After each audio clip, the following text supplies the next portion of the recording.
किस्सी है सुवन सतपुरुष वचन कदली फले एक बार तिरिया तेल हमीर हट चढ़ेना दूजी बार। अर्थात कि सिंह एक ही बार संतान को जन्म देता है और जो सच्चे लोगों हमेशा एक ही बार बात कहते हैं और केले पे हमेशा एक ही बार फल आता है, उसको काटने के बाद ही उस पे क्या आता है, फल आता है। और स्त्री को एक ही बार तेल एवं उबटन लगाया जाता है। इसका मतलब यह है कि हमेशा स्त्री की एक ही बार शादी करी जाती है। और हमीर देव भी ऐसे ही थे कि उनके हट के आगे आज तक किसी की नहीं चली। हमीर देव चौहान ऐसे महान चौहान थे, महान राजा थे, जिन्होंने हट कर लिया कि मेरे को ये चीज करनी है तो ये चीज करनी है।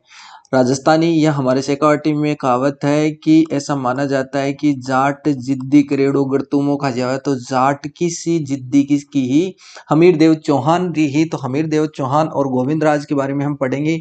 आज पढ़ेंगे हम रणथंभौर चौहानों के बारे में कि रणथंभौर में किन किन का चौहान, कौन कौन से चौहान राजाओं ने राज किया था और उनका इतिहास क्या है। चलते हैं, करते हैं आज की शुरुआत, करते हैं भगवान श्री गणेश का नाम लेके। श्री गणेशाय नमः लगा लीजिए। श्री गणेशाय नमः। श्री गणेशाय नमः। कोई भी शुभ कार्य करने से पहले भगवान श्री गणेश की स्तुति कर लीजिए ताकि आपका काम सफल हो जाए। करते हैं क्लास की शुरुआत। 5 मिनट का फटाफट रिवीजन। कौन सा फटाफट रिवीजन? कल हमने पढ़ा था पृथ्वीराज चौहान के बारे में, महान चौहान सम्राट पृथ्वीराज चौहान के बारे में हमने जो भी पढ़ा था उसके बारे में 5 मिनट में मैं आप लोगों के सामने पूरा का पूरा चिट्ठा विट्ठा उधेड़ के रख देता हूँ। सबसे पहले मैंने बताया था कि पृथ्वीराज चौहान का जन्म 22 मई 1166 अहिलपाटन गुजरात में हुआ था। उनके पिता का नाम सोमेश्वर चौहान, उनकी माता का नाम कर्पूरी देवी था, उनके घोड़े का नाम नाट्य रंबा था, उनको राय पिथौरा और दल पंगुल की उपाधि प्राप्त थी। उनके पुत्र का नाम गोविंद राज था, जो अभी हम पढ़ने वाले हैं।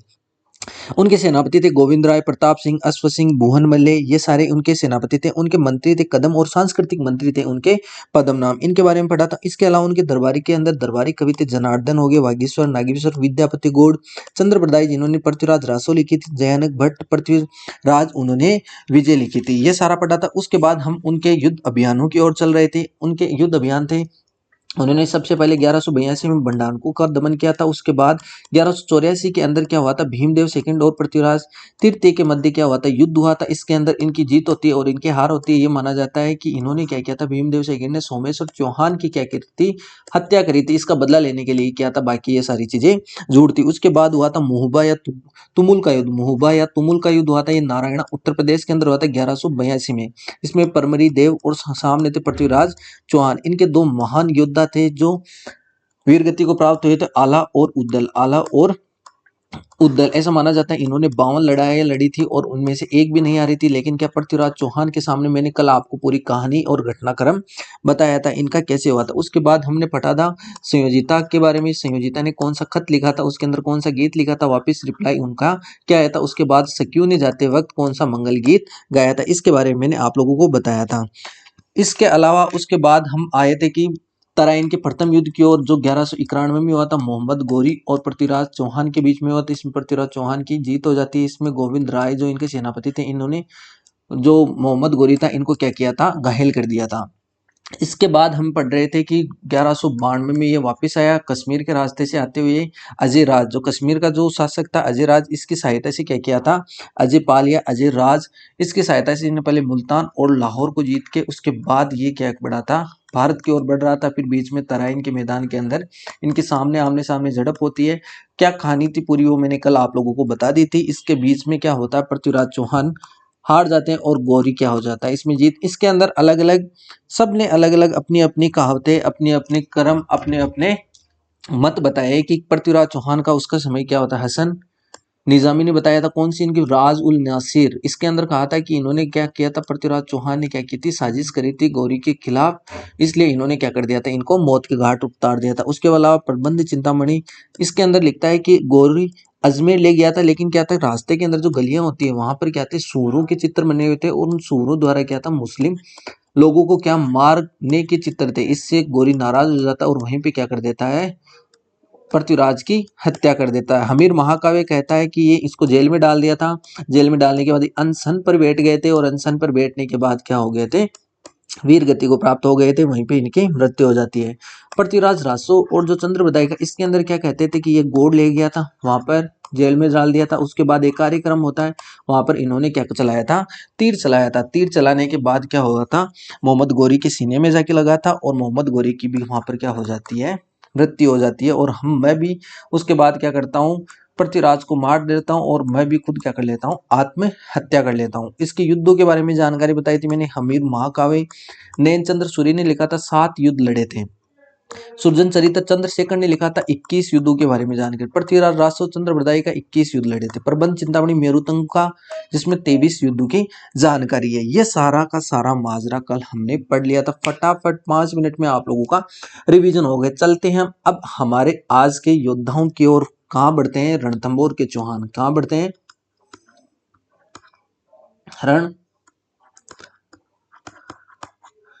रणथंबोर के चौहान।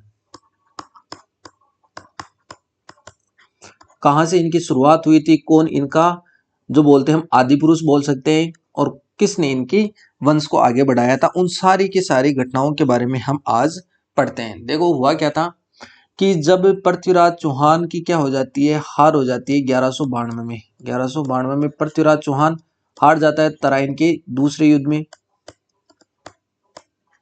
तराइन के दूसरे युद्ध में पृथ्वीराज चौहान हार जाते हैं। उसके बाद इन्हीं का पुत्र था, इन्हीं का पुत्र क्या था, गोविंद, गोविंद राज। इनका पुत्र था गोविंद राज। ये कहाँ आ जाते हैं, या गोरी ने क्या छुपा था, इनको क्या किया था, गोविंद राज को क्या रणथंबोर का क्या बनाया था, जागीरदार। रणथंबोर का जागीरदार बना दिया था किसको, गोविंद राज को। और ये कहा था कि तू यहाँ पर आराम से यार राज कर, और यहाँ से हमें क्या टैक्स भेजता रहे, यहाँ से हमें क्या है टैक्स भेजता रहे, ऐसा माना जाता है। और टैक्स भेज रहा है, लेकिन टैक्स भेजेगा कहाँ पर, ऐसा माना जाता है कि गोरी की तो फिर हत्या हो गई। तो यहाँ पर क्या है, रणथंबोर में किसका राज हो गया था, गोविंद राज का राज हो गया था। कब, 1194 के अंदर। 1194 में गोविंद राज ने क्या करी थी, नींव रखी थी। रणथंबोर के अंदर गोविंद राज ने चौहानों की नींव रखी थी, जो किनके पुत्र थे, पृथ्वीराज के पुत्र थे। इसके बाद बहुत सारे ऐसे राजा हुए जिन्होंने अलग अलग कार्य किए, लेकिन इतने इंपॉर्टेंट नहीं है। जो चौहानों के राजा, जो रणथंबोर में एक महान चौहान के राजा हुआ था, वो कौन था, उसके बारे में पढ़ते हैं। और इम्पोर्टेंट एग्जाम की दृष्टि पे वही है। चौहान, जो रणथंबोर के चौहान थे, उनमें जो महत्वपूर्ण राजा थे वो कौन थे, राणा हमीर, हमीर देव चौहान। कौन थे,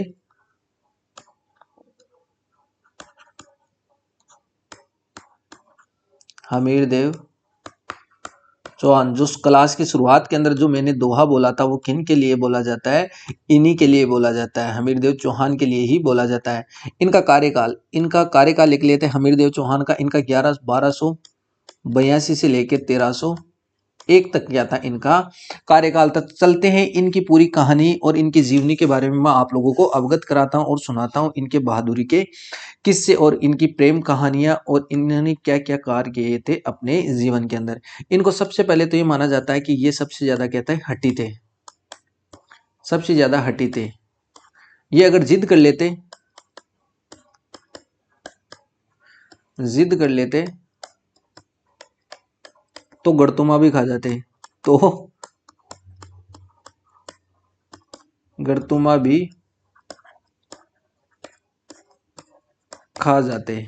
और ऐसा भी हमारे सिक्कर के अंदर भी हमारे जाट भाइयों के साथ है कि जाट जिद्दी करेड़ो गड़तू में भी खा जावा है, और ये बात भी यहाँ पर भी लागू होती है। अब चलते हैं इनकी तरफ। सबसे पहले लिखते हैं इनके बारे में, और उसके बाद चलते हैं इनके युद्ध अभियानों की ओर। मेन तो यही है कि या तो युद्ध के अंदर या तो जीत होगी या पराजय होगी। उससे पहले इनके बारे में हम लिख लेते हैं। देखो इनके बारे में लिखते हैं, इनके पिता का नाम,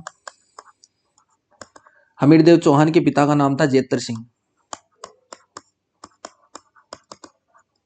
जेतर सिंह, इनका कार्यकाल था 1250 से लेके 1282, 1250 से लेके 1282 तक। मतलब इन्होंने 32 वर्षों तक क्या किया था, राज किया था। इन्होंने 32 वर्षों तक राज करने के कारण इन्होंने जो पृथ्वीराज, जो हमीर देव है, इन्होंने क्या बनाई थी, अपने पिता की याद में एक छतरी बनाई थी 32 खंभों की। इन्होंने क्या बनाई थी,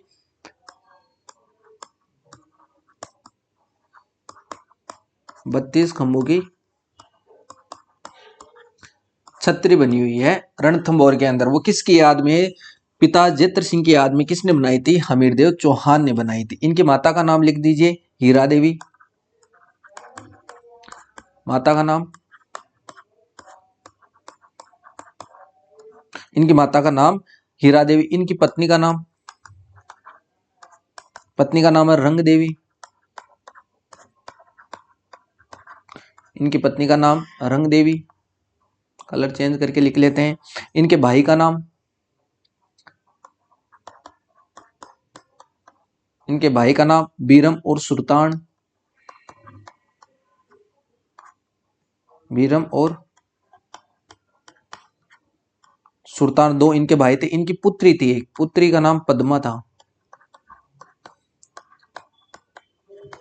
इनकी पुत्री थी, उनका नाम पद्मा या देवल देवी कहीं कहीं लिखा जाता है। इनके दरबारी कवियों के बारे में लिखते हैं, फिर चलते हैं इनके युद्ध अभियानों की ओर। इनके दरबारी कवि, इनके दरबारी कवि, इनका दरबारी कवि था विश्वरूपम। कौन था, विश्वरूपम, इनका दरबारी कवि था विश्वरूपम। इनका कवि यहां पर लिख लेते हैं कवि, इनका कवि था विद्यादित्य। कौन था, एग्जाम की दृष्टि से यहीं से क्वेश्चन पूछे जाते हैं। इनके गुरु का नाम राघव देव, इनके गुरु का नाम राघव देव। ये खुद क्या थे, कवि थे, खुद भी कवि थे। जाहिर सी बात है, खुद कवि है तो खुद कोई ना कोई पुस्तक लिखेंगे। तो इन्होंने कौन सी पुस्तक लिखी थी, श्रृंगार हार। कौन सी लिखी थी, श्रृंगार हार। श्रृंगार हमेशा ऐसे ही लिखा जाता है, तो ध्यान से देखना श्रृंगार कैसे लिखा जाता है, हिंदी भी आप लोगों की थोड़ी सी शुद्ध हो जाएगी। श्रृंगार हार। अगर आप श्रृंगार ऐसे लिखते हो तो ये अशुद्ध वर्ड है, ऐसा कभी भी नहीं। श्रृंगार हमेशा यही सही रहता है। श्रृंगार हार, ये क्या लिखते थे, कविता लिखते थे। इन्हें क्या कहा जाता है, चौहानों का कर्ण, चौहानों का कर्ण, चौहानों का कर्ण इन्हें कहा जाता है। आप याद करिए कि गुर्जर प्रतिहारों का कर्ण किसे कहा जाता है, और कमेंट बॉक्स में फटाफट इसका उत्तर दे दीजिए। चौहानों का कर्ण किसे कहा जाता है, हमीरदेव को।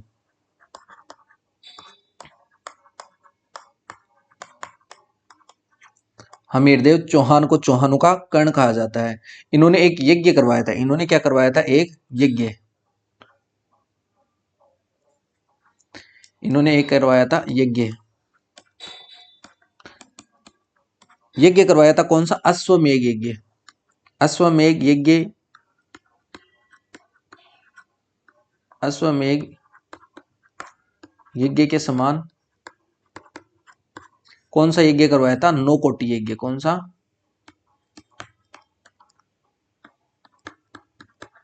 नौ कोटि यज्ञ करवाया था। ये सारी बातें थी जो हमारी एग्जाम की दृष्टि से इंपॉर्टेंट थी। अब चलते हैं हम इनके युद्ध अभियानों की ओर। इन्होंने कौन कौन से युद्ध लड़े थे, इनकी किन किन से शत्रुता थी। चलते हैं नेक्स्ट पेज के अंदर ही लिखते हैं और इनके बारे के अंदर देखो। सबसे पहले तो इनके समकालीन लिख लेते हैं। इनके समकालीन कौन थे, उन्हीं से युद्ध होगा, जाहिर सी बात है। समकालीन दिल्ली, समकालीन दिल्ली, दिल्ली के अंदर कौन था, सबसे पहले जलालुद्दीन खिलजी। कौन था, जलालू,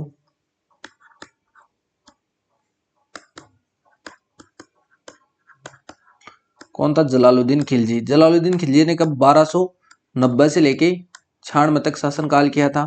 जलालुद्दीन खिलजी के बाद कौन आता है, अलाउद्दीन खिलजी, अलाउद्दीन। इंडियन हिस्ट्री भी आप लोगों की थोड़ी थोड़ी होती चली जाएगी। जब हम इंडियन हिस्ट्री पढ़ेंगे तो आप लोगों के लिए इतना मशक्कत के बाद। इसने 1296 से लेकर 1316 तक शासन किया था। अलाउद्दीन खिलजी के बाद इसकी का पुत्र आता है खिजर खां, सॉरी मुबारक। खिजर खान ने तो कहां पर किया था, राजस्थान में। खिजर खान के बाद कौन आता है, मुबारक, मुबारक खिलजी। मुबारक खिलजी 1316 से लेके 20 तक। ये क्या था, दिल्ली उस समय जो समकालीन थे ये थे।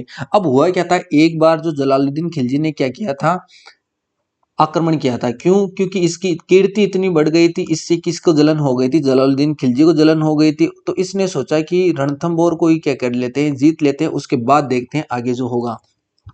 तो जलालुद्दीन खिलजी, जेके लिख रहा हूं, जलालुद्दीन खिलजी को इसने एक बार आक्रमण किया। कब? 1291 में, तराइन के जस्ट 100 साल बाद 1291 में किसने आक्रमण किया था? जलालुद्दीन खिलजी ने। किस पर? रणथंभौर पर। रणथंभौर पर इसने आक्रमण किया। लेकिन रणथंभौर दुर्ग ऐसा बना हुआ है, रणथंभौर दुर्ग कैसे बना, जैसे यहां पर अगर रणथंभौर दुर्ग है,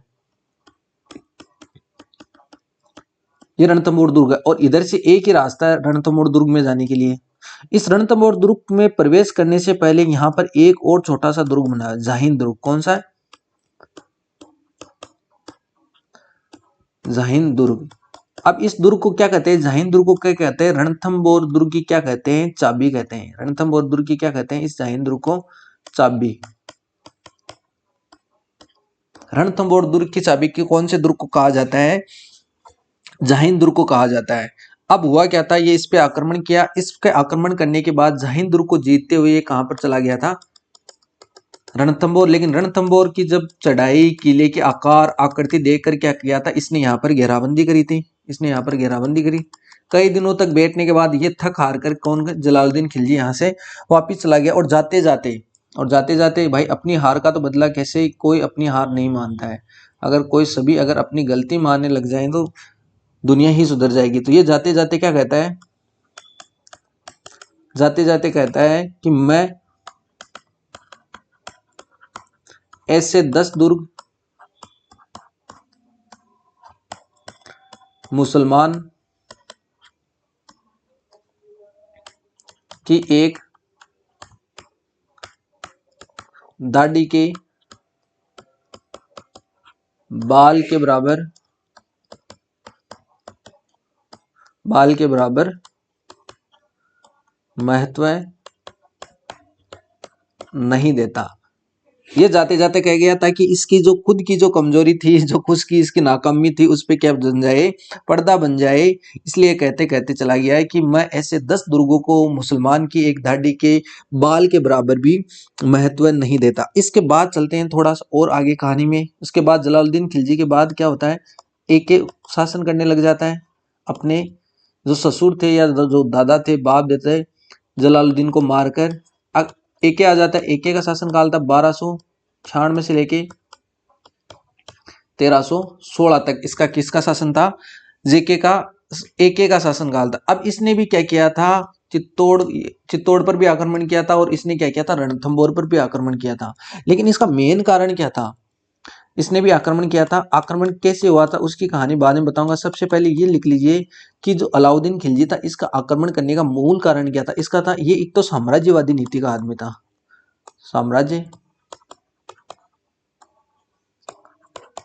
साम्राज्यवादी नीति का आदमी था। मतलब ये दिल्ली की जो सीमा है वो पूरे विश्व भर में क्या करना चाहता था, फैलाना चाहता था, और पूरे विश्व को ये क्या करना चाहता था, जीतना चाहता। दूसरा कारण ये है कि ये जलालुद्दीन खिलजी की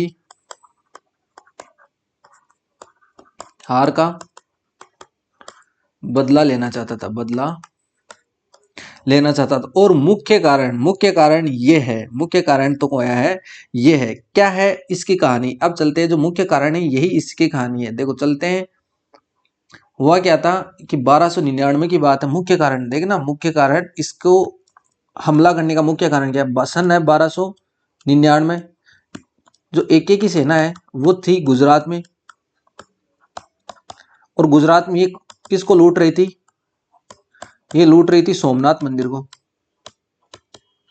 ये किसको लूट रही थी? सोमनाथ मंदिर को। गुजरात में ये की थी, सोमनाथ मंदिर को लूट रही थी। ये जब वापिस आ रही थी, जब वापिस आ रही थी, देखो ऐसे एक पूरा एक नक्शा बना के आप लोगों को समझाता हूं, ताकि उसी के अंदर क्या है, थोड़ा सा इंटरेस्ट आएगा, आप लोग भी थोड़ा समझोगे तो। ऐसा कुछ हमारा राजस्थान है, यहाँ पर क्या है, गुजरात है, एके की सेना, यहां पर क्या था, जालोर, कल पढ़ेंगे जालोर के चौहान, आज रणथंभौर को निपटाते हैं। जब एके की सेना जब यहां से वापस आ रही थी, कहां जाना था इनको, तो दिल्ली जाना था, ये रही दिल्ली, ये रही दिल्ली। जब दिल्ली जाना था तो यहां से आए, अब ये आएंगे कहाँ, तो जाना कहाँ से पड़ेगा इनको, मेवाड़ से गुजर के जाना पड़ेगा। उस समय जालोर पे जो का शासन था उसके बारे में बताता हूँ और कल पढ़ेंगे उसके बारे में। कौन था, कानड़देव। जालोर पे किसका शासन था, कानड़देव चौहान का शासन था। ले लेते हैं, जालोर पे जिस शासक का राज था उसका क्या नाम था, कानड़देव। जब ये यहां से लौट रहे थे, इनकी सेना को पहले तो किसने घेरा था, इन्हीं ने घेर लिया था। यहाँ पर इस जालोर वालों ने घेर लिया था सन 1299 में। और कौन सा युद्ध बोलते हैं इसको, हिंदुमल घाटी का युद्ध, जो कल पढ़ेंगे हम विस्तार से।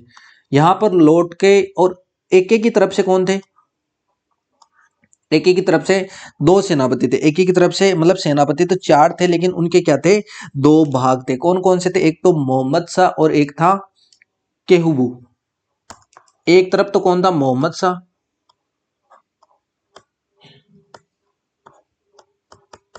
और एक था इसके साथ था केबरू, ऐसा माना जाता है। और एक और कौन था, उल्गू खां और नुसरत खां, उल्गू और नुसरत खां। ये यहां से इन का सामना किनसे हुआ, कानड़देव से। और कानड़देव ने क्या किया था, आदि तो जो धन संपदा की थी यहीं पे लूट ली थी, आदि धन संपदा यहीं पे लूट ली थी।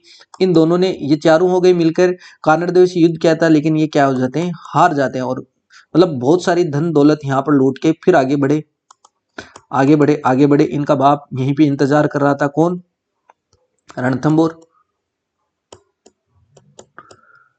रणथंभौर चौहान। यहाँ पर कौन थे, हमीरदेव चौहान। अब ये जब लड़ रहे थे तब हुआ क्या था, जो मोहम्मद शाह और केबरू एक तरफ थे और उल्गू खां और नुसरत खां ये क्या थे, एक तरफ थे।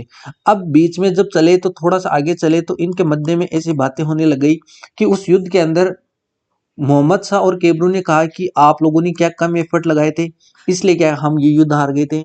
उल्गू खां और नुसरत खां ने कहा था कि आप लोगों ने कम एफर्ट लगाए थे इसलिए हम युद्ध हार गए थे। इन दोनों के बीच में क्या हो गई, झड़प। इन दोनों के बीच में क्या हो जाती है, इन दोनों के बीच में क्या हो जाती है, झड़प हो जाती है। और झड़प होते होते क्या है, ये मोहम्मद शाह और केबरू तो कहाँ चले जाते हैं, रणथंभौर। ये तो कहाँ चले जाते हैं, इसकी शरण के अंदर चले जाते हैं, रणथंभौर। अब रणथंभौर जाने का एक और पीछे रीजन क्या है, उसकी कहानी सुनना। अब इसने, उल्गू खां और नुसरत खां ने ये कहा था कि मैं तेरे बारे में, ये इसका दोस्त था और दोस्त को क्या होती है, दोस्त की हर बात मालूम होती है।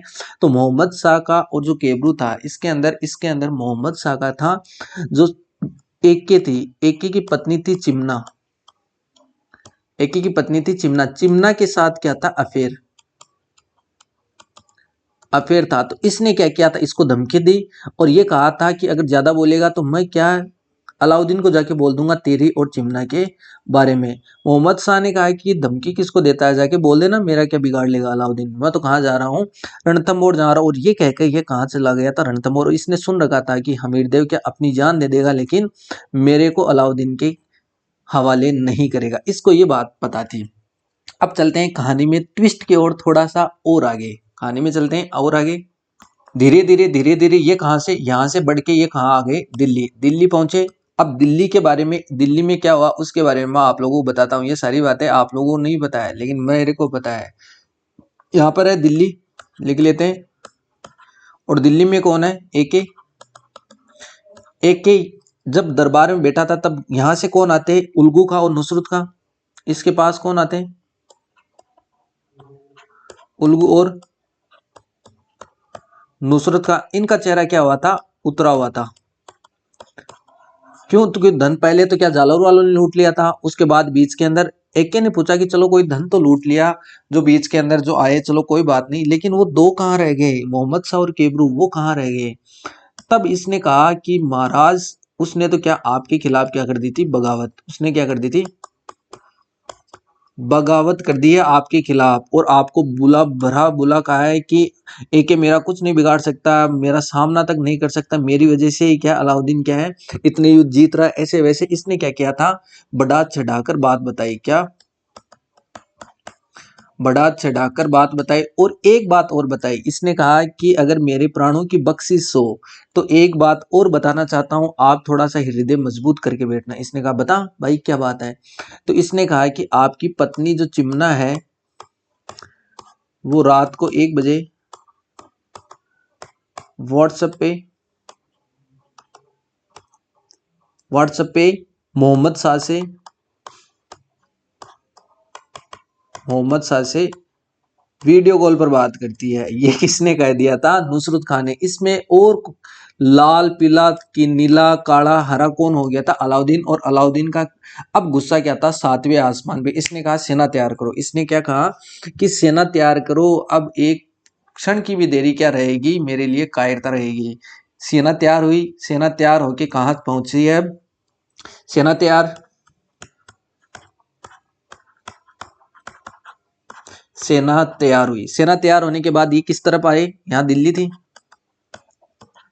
और दिल्ली से ये कहाँ आ रहे हैं, रणथंभौर की ओर। दिल्ली से कहाँ आ रहे हैं, रणथंभौर की ओर। इन्होंने क्या किया था, रवानगी दे दी थी।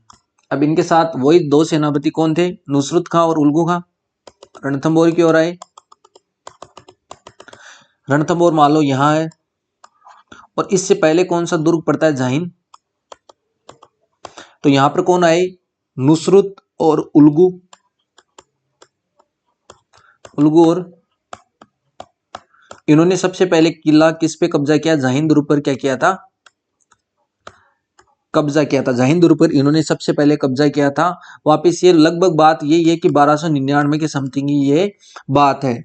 जाहिन दुर्ग पर कब्जा करने के बाद हमीर देव की सेना ने क्या किया था, मुगलों की सेना जब आगे बढ़ रही थी, तब मुगल क्या है, हमीर देव ने इनको हरा दिया।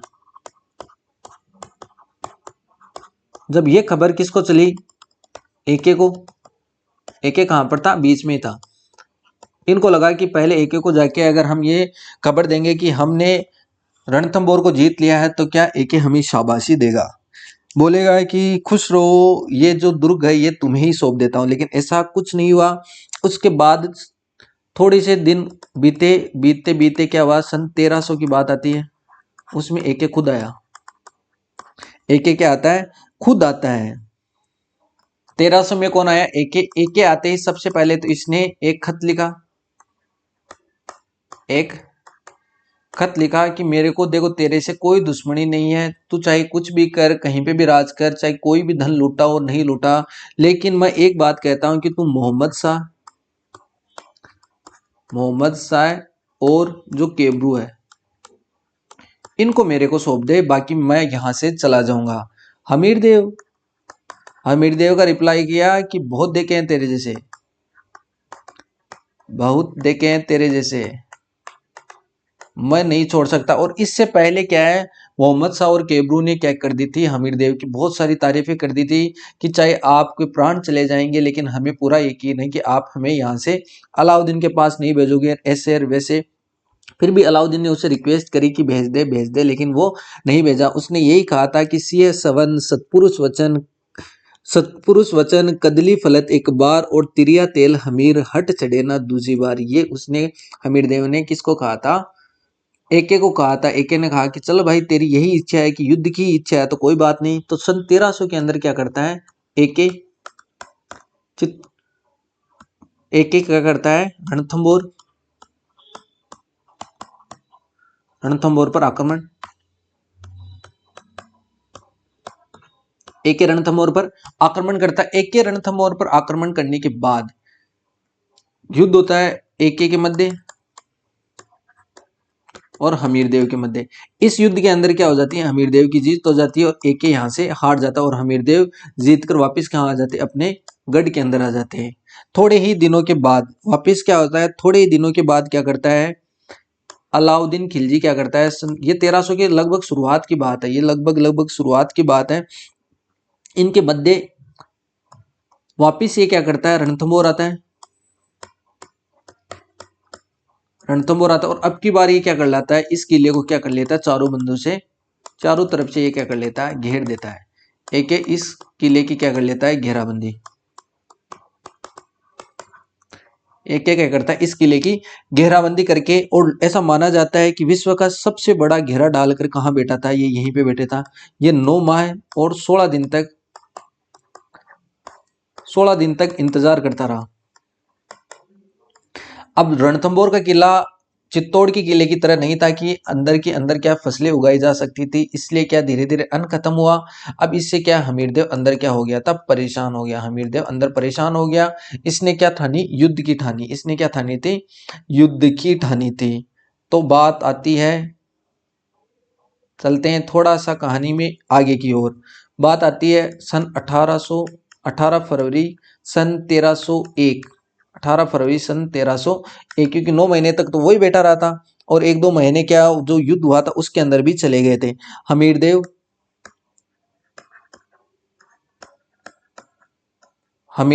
और युद्ध हुआ किसके बीच, एके के मध्य। थोड़ी थोड़ी सेनाएं बेच के ये क्या कर लेते, युद्ध कर रहे थे। अब हुआ युद्ध, चलता रहा। युद्ध एक ही दिन में खत्म नहीं होने वाला था। थोड़ी सेना बेच के छापेमार ऐसी रणनीति बनाई गई थी। उसके बाद आती है 2 जुलाई, 5-6 महीने हो गए युद्ध चलते हुए। 2 जुलाई सन 1301, इसके अंदर क्या होता है, हमीरदेव का एक भाई था, बीरमदेव। हमीरदेव का एक भाई था, बीरमदेव भी हमीरदेव का भाई था। ध्यान रखना, बीरमदेव एक और भी था जो हम जालौर के अंदर पढ़ेंगे, कानड़ देव का पुत्र था। इसके अंदर हमीरदेव का भाई था, हमीरदेव का भाई बीरमदेव। ये क्या हो जाता है, वीर गति को प्राप्त हो जाता है। अपने किले की रक्षा के लिए क्या हो जाता है, वीर गति को प्राप्त हो जाता है। बहुत दिन इंतजार कर लिया, अब आ गया है सर पे कफन बांधने का। तो केसरिया बांध कर क्या निकले हमीरदेव। दिन है 11 जुलाई सन 1301 का, दिन है 11 जुलाई सन 1301 का। हमीरदेव और एके के मध्य क्या होता है, युद्ध होता है। और युद्ध क्या होता है, घमासान युद्ध होता है। ऐसा माना जाता है कि युद्ध के अंदर लगभग क्या हो जाएगी, हमीरदेव की जीत हो गई थी। लेकिन ऐसा आप लोगों ने सुना, लेकिन हकीकत क्या है, जीत हुई थी कैसे, इसके बारे में मैं आप लोगों के सामने खुलासा करता हूँ। हमीरदेव के 2 थे विश्वासघाती सेनापति।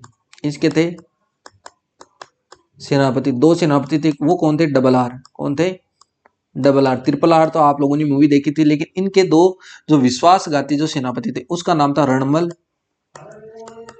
और एक था रतिपाल। इन्होंने क्या किया था, जब ये एके हांड के अपने अपने शिविर में वापस बैठ गया था, तब एके ने क्या किया था, इनको लालच दिया कि रणथंभौर जीत कर मैं क्या कर दूंगा, आपको रणथंभौर का स्वामी बना दूंगा। आप मेरे को बस रणथंभौर के अंदर एक बार घुसा दीजिए। लेकिन मुगल तो मुगल थे, वो किसी के अपने बाप के नहीं हो सके। उसने अपने ससुर को मार दिया था, तो तुम लोगों के क्या हो सकते थे। ये चीज रणमल और रतिपाल को समझ में नहीं आई। लेकिन फिर भी गुप्त रास्ते बताने के बाद भी, रास्ते बता दिए, फिर भी हमीरदेव चौहान और इनके मध्य युद्ध हुआ था, जो एके के मध्य। इसके अंदर हमीरदेव की जीत हो जाती है और एके यहां से क्या करता है, दुम दबाकर वापिस चला जाता है। देखो ध्यान से सुनना, अभी आगे दुम दबाकर वापिस चला जाता है। अब एके की जो हमीरदेव की इतनी बड़ी जीत की खुशी का इसको अंदाजा नहीं रहा कि इसने क्या किया था कि दिल्ली के सुल्तान जो अलाउद्दीन को क्या कर दिया था, हरा दिया था। इसकी खुशी के अंदर इनके सैनिक थे वो भी भूल गए थे। उन्होंने जो जोश में क्या किए थे, उन्होंने जो जोश में अपने झंडों के साथ साथ इन्होंने क्या किए थे, मुगलों के जो झंडे थे वो भी उठा लिए, और कहां चले गए थे, अपनी महल की ओर चलने लगे। कहां, अपने महल की ओर चलने लगे। अब जब महल से जो महिलाएं थी, जो रानियां थी, महिलाओं ने देखा और इनको तो क्या दिख रहे थे, सिर्फ झंडे दिख रहे थे। और झंडे कौन से थे, हमारे ही लोगों के हाथ में। कौन से थे, मुगलों के झंडे थे। हमारे ही हाथ में किसके थे, मुगलों के झंडे देखे इन्होंने तो क्या, झंडे देखे। और झंडे देकर इनको लगा कि मुगल सेना जीत गई है और मुगल सेना क्या अब किले की तरफ बढ़ रही है। इसलिए इन सब ने क्या किया था, तालाब में कूदकर, इन सब ने महिलाओं ने क्या किया था, तालाब में कूदा। और तालाब में कूदकर क्या कर दी थी, इन्होंने जोहर किया था। तो जोहर राजस्थान का प्रथम जोहर, राजस्थान का प्रथम, राजस्थान का प्रथम जोहर यही है। कौन सा है, तालाब। इसके अंदर किसने जोहर किसने किया था, इनकी जो हमीर देव की जो पत्नी थी, हमीर देव की पत्नी कौन सी थी, रंग देवी। रंग देवी अपनी पुत्री पद्मा, पद्मा के साथ क्या किया था, तालाब में कूद, तालाब में कूद गई, तालाब में कूद गई। और जिस तालाब में कूदी थी, इस तालाब का क्या नाम है, पद्म तालाब। इस तालाब का क्या नाम था, पद्म तालाब। हो सकता है इसकी पुत्री ने इसको बनवाया था, पद्म तालाब। और पद्म तालाब में ये कूदकर क्या हो जाती है, इन्होंने अपने प्राणों का त्याग कर दिया था। उसके बाद इसकी खबर जब हमीरदेव को लगी कि उन्होंने जोहर क्यों किया, तब उन्होंने पीछे मुड़ के देखा तो अपनी ही हाथ के अंदर, अपने लोगों के हाथ में, अपने लोगों के हाथ में जब मुगलों के झंडे देखे, तब हमीरदेव समझ गया था। तब हमीरदेव क्या है, समझ गया था कि पूरा माजरा क्या हुआ है। इससे हमीरदेव को बहुत पछतावा हुआ, लेकिन पछतावा क्या कर सकता। उसके बाद ये महल नहीं गया, ये पास में क्या है, मंदिर है। पास में क्या है, एक मंदिर,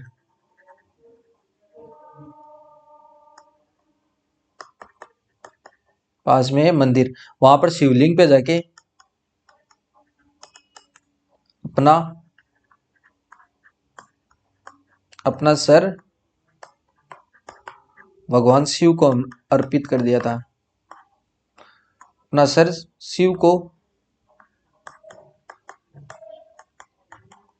क्या कर दिया था, अर्पित कर दिया था। जब इसकी खबर, अब देखो अभी तो क्या है, अलाउद्दीन खिलजी कहाँ, दिल्ली के लिए रवाना हो रहा था, बीच रास्ते में था। इसकी खबर किसको मिली, एके को मिली। इसकी खबर एके को मिली तो एके वापिस आ गया कि भाई हमीरदेव भी मर गया है, बिना कुछ युद्ध लड़े अगर ये पहले कर देते हम, तो इसके अंदर हमारा इतना नुकसान ही नहीं होता।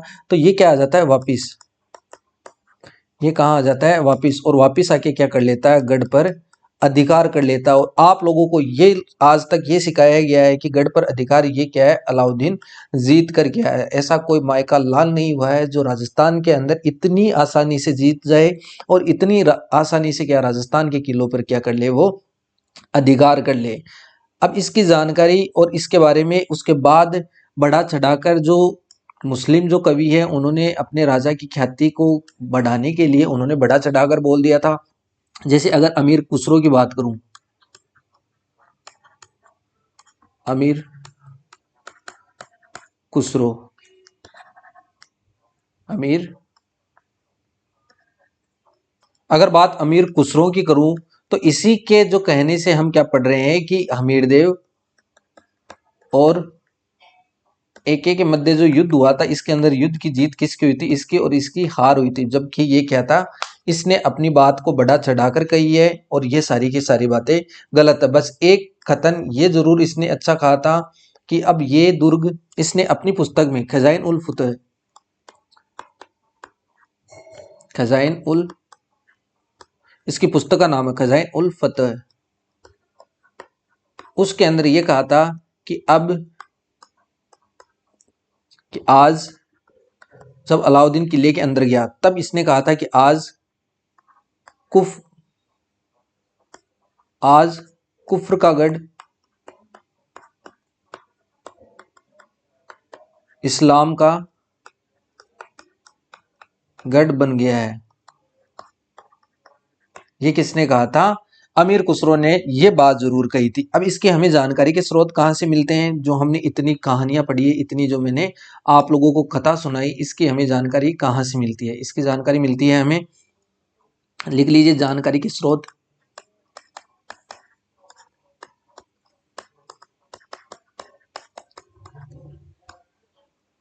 लिख लीजिए जानकारी के स्रोत। इनकी जानकारी हमें कहाँ कहाँ से मिलती है? सबसे पहले लिख लीजिए हमीर रासो। सबसे ज्यादा ग्रंथ है वो हमीर के नाम पे बनाए गए थे। हमीर रासो। हमीर रासो किसने लिखा था? सारंगधर, कवि महेश और जोधराज। किसने लिखा था? इन्होंने लिखा था। इसके अलावा हमीर महाकाव्य,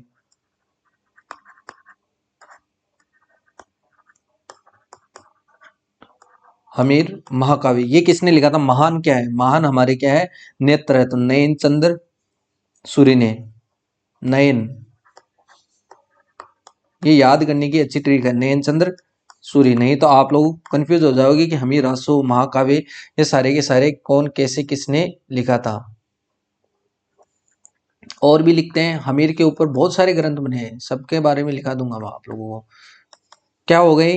हमीर रासो हो गई, हमीर महाकाव्य हो गया, और हमीर हट। हमीर हट, इन्होंने जो जो हट करी है वो इस ग्रंथ के अंदर है। ये किसने लिखा था? हट भी, हट कौन करे थी? जो हम अगर हम इतिहास पढ़ते हैं उसमें हटी कौन थे? चंद्रशेखर। कौन थे? चंद्रशेखर जो आजाद थे, तो चंद्रशेखर हमीर हट। इन्होंने सुरजन चरित्र भी लिखा है। इन्होंने क्या लिखा है? सुरजन चरित्र। इसको कैसे याद होगा? देखो, चाहे से चरित्र और चाहे से चंद्रशेखर। हमीर राछड़ा,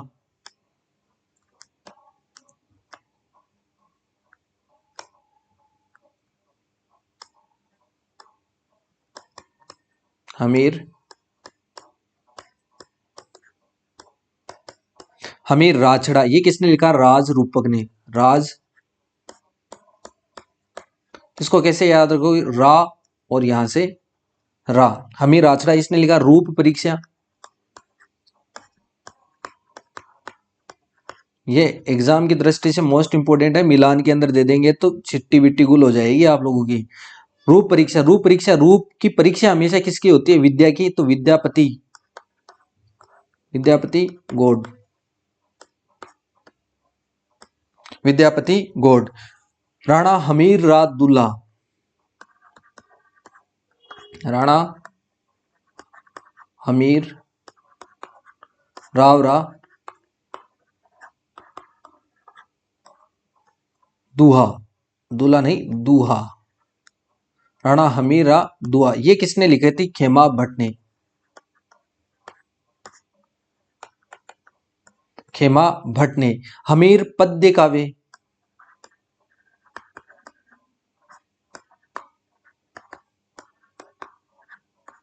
हमीर पद्य काव्य ये किसने लिखा था? सूरत देव ने। सूरता देव ने। और अंतिम लिख लीजिए रणघाटी नगर काव्य। कौन सा? रणघाटी